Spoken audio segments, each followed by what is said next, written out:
पाठ 5 घटक 5 आरुषचा प्रामाणिकपणा। एके दिवशी शाळेच्या मैदानावर खेळताना आरुषला 100 रुपयाची नोट सापडली। त्याने ती उचलली। त्याच्या मनात विचार आला, हे पैसे कोणाचे असतील?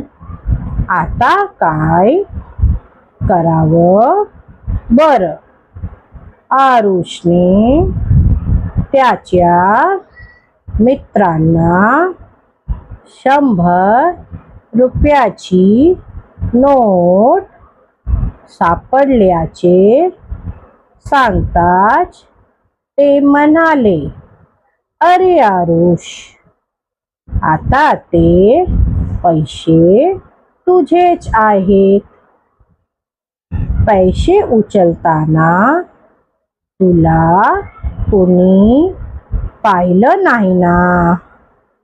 शाळा सुटल्यावर या पैशातून आपण खाऊ विकत घेत आणि मजा करू। सापडलेली वस्तू ज्याची आहे त्याला परत करायची असते। हे आई वडिलांनी वेळोवेळी सांगितलेले त्याला आठवले। आरुष मित्रांना म्हणाला, नाही रे, हे पैसे कोणाचे तरी आहेत। ते हरवल्यामुळे त्यांना काळजी वाटत असेल।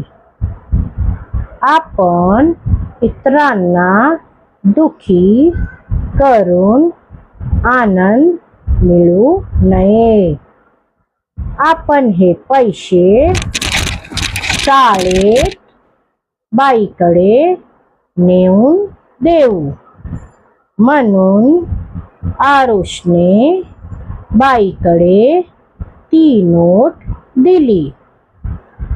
दुसऱ्या दिवशी परिपाठाच्या वेळी बाईंनी आरुषच्या प्रामाणिकपणाबद्दल कौतुक केले।